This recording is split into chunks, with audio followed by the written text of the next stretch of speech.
नमस्कार दोस्तों, स्वागत है आपका। आज हम सुनेंगे उस खौफनाक कहानी का दूसरा और अंतिम भाग, जिसका नाम है कुएं वाला जिन, फरिश्तों का इंसाफ। यह कहानी है एक बाप के पश्चाताप और उसकी अटूट हिम्मत की।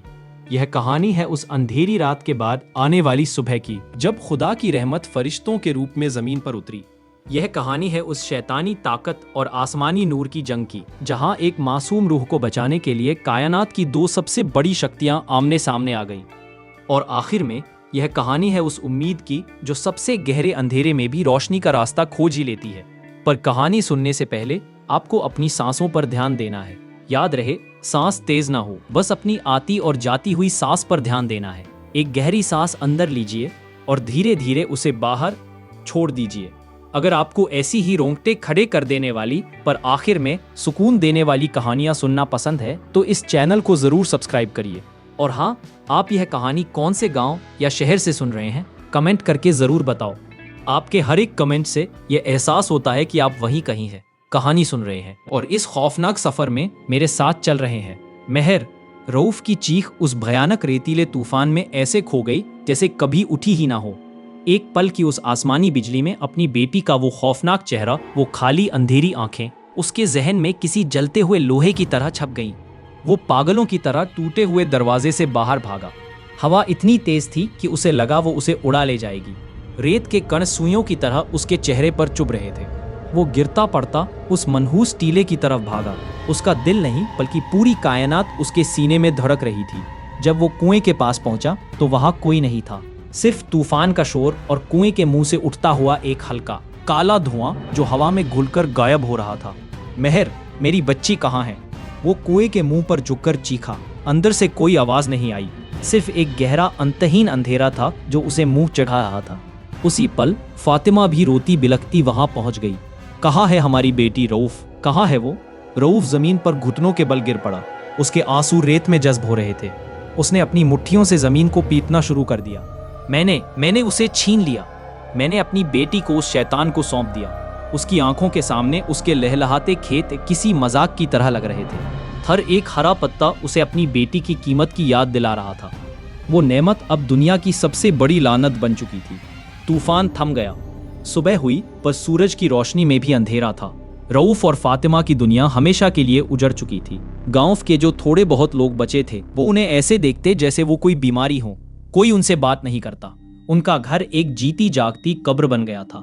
3 दिन गुजर गए। रऊफ और फातिमा ने न कुछ खाया न पिया। वो बस अपनी बेटी की चीजों को देखते रहते और रोते रहते। रऊफ का दिल हर पल अपराध बोध की आग में जल रहा था। उसे रह रहकर इमाम बख्श की बातें याद आ रही थी। चौथे दिन की सुबह रऊफ एक जिंदा लाश की तरह उठा और सीधे मस्जिद की तरफ चल पड़ा। इमाम बख्श वहीं बैठे कुरान पढ़ रहे थे। रऊफ उनके पैरों में गिर पड़ा। मेरी मदद कीजिए इमाम साहब, मुझ गुनाहगार की मदद कीजिए।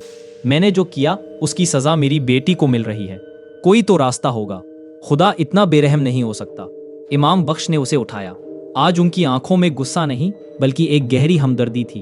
उन्होंने कहा, रास्ता हमेशा होता है रऊफ, बस उस रास्ते पर चलने के लिए जिगर चाहिए। शैतान से किया गया वादा तोड़ना इंसान के बस में नहीं, पर जहां इंसान की हद खत्म होती है वहां से खुदा की रहमत शुरू होती है। इमाम साहब उसे मस्जिद के एक पुराने बंद कमरे में ले गए। वहां एक संदूक रखा था जिस पर धूल की मोटी परत जमी थी। उन्होंने संदूक खोला और उसमें से एक पुरानी हाथ से लिखी हुई किताब निकाली। ये उसी बुजुर्ग फकीर की किताब है जिसने उस जिन को कैद किया था।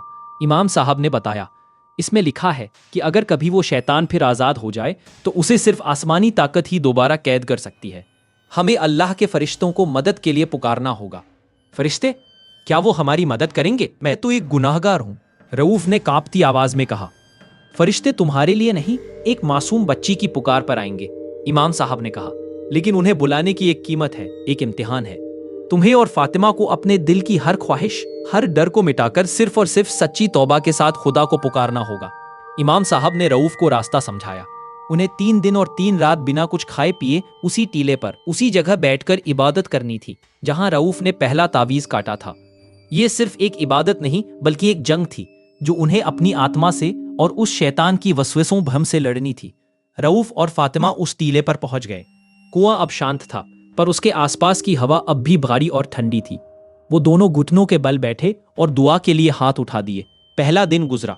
भूख और प्यास से उनका बुरा हाल था, पर उन्होंने हिम्मत नहीं हारी।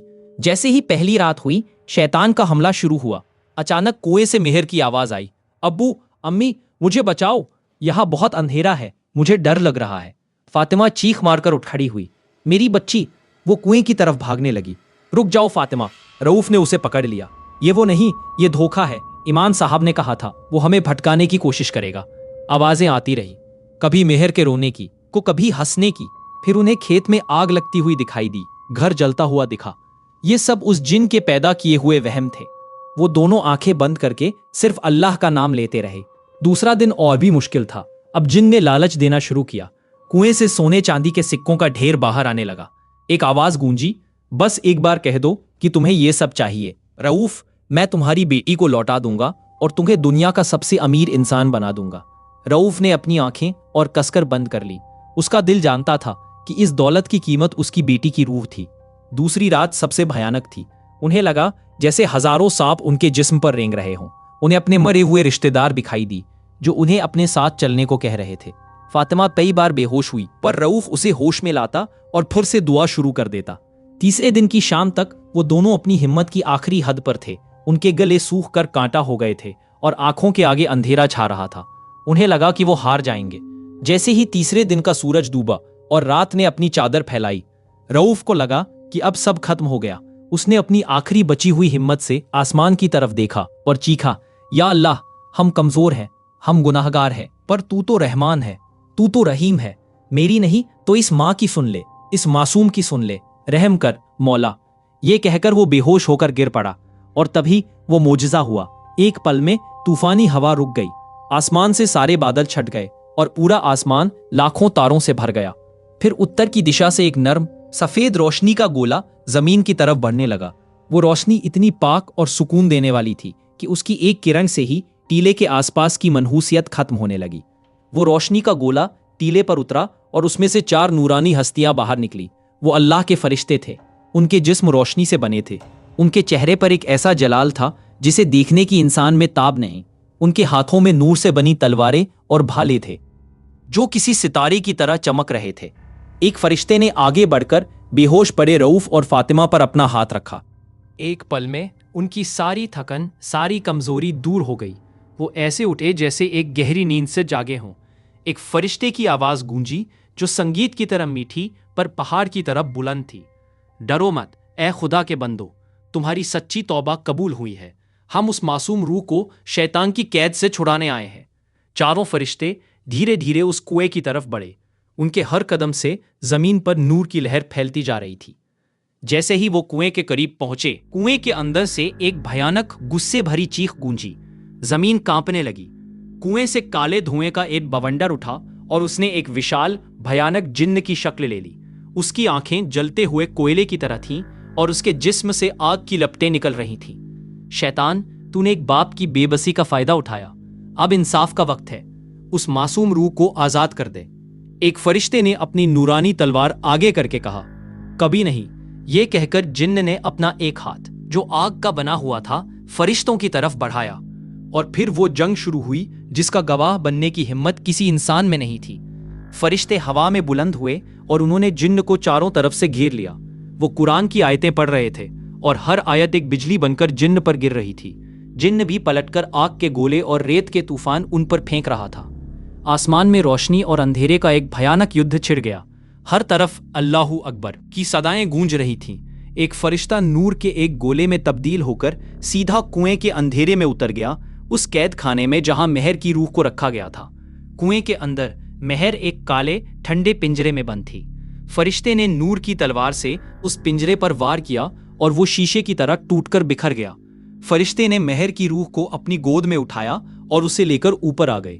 जैसे ही मेहर की रूह आजाद हुई, बाहर लड़ रहे जिन्न की ताकत आधी रह गई। वो कमजोर पड़कर चीखने लगा। अब चारों फरिश्तों ने मिलकर आसमान की तरफ हाथ उठाए और एक साथ उन आसमानी आयतों को पढ़ना शुरू किया जिनसे उस पहले फकीर ने जिन्न को कैद किया था। उनके हाथों से नूर की जंजीरें निकली और उन्होंने जिन्न को चारों तरफ से जकड़ लिया। कहर चीखता रहा, गिड़गिड़ाता रहा, पर अब उसकी कोई नहीं सुनने वाला था। फरिश्तों ने उसे खींचकर वापस कुएं के अंधेरे में फेंक दिया। लोहे का टूटा हुआ जाल अपने आप जुड़ गया और कुएं के मुंह पर वापस लग गया। फिर फरिश्तों ने अपनी तलवारों से उस जाल पर एक आसमानी मुहर बना दी जो सूरज की तरह चमक रही थी। वो मुहर अब कयामत तक नहीं टूट सकती थी। जंग खत्म हो चुकी थी। माहौल में एक पाक खामोशी और सुकून था। एक फरिश्ते ने मेहर की रूह को, जो अब एक सोती हुई बच्ची की शक्ल में थी, आहिस्ता से फातिमा की गोद में रख दिया। मेहर ने आंखें खोली। उसकी आंखें पहले की तरह मासूम और चमकदार थीं। उसने मुस्कुराकर कहा, अम्मी। फातिमा और रऊफ अपनी बेटी से लिपटकर रोने लगे। ये खुशी के आंसू थे। उन्होंने सिर उठाकर फरिश्तों का शुक्रिया अदा करना चाहा, पर वो जा चुके थे। आसमान में बस एक हल्की सी रोशनी की लकीर बाकी थी और तभी बारिश शुरू हो गई। 3 साल बाद रहमत की पहली बूंदें उस सूखी जमीन पर गिरी। वो बारिश नहीं, जैसे आसमान से नूर बरस रहा था जो हर गुनाह, हर दर्द को धो रहा था। कहानी यही खत्म होती है। बोला जाता है आज भी रहमतपुर गांव में वो कुआं उसी टीले पर मौजूद है। उसके मुंह पर एक अजीब सी चमकती हुई मुहर है। अब कोई उस टीले की तरफ नहीं जाता, क्योंकि सब जानते हैं कि उस कुएं में आज भी वो जिन्न कैद है जो अपनी आजादी के लिए कयामत का इंतजार कर रहा है। निद्रा देवी अब आपकी आंखों में आने को तैयार है। आप अपनी सांसों पर ध्यान दीजिए, आराम की नींद सो जाइए। शुभ रात्रि।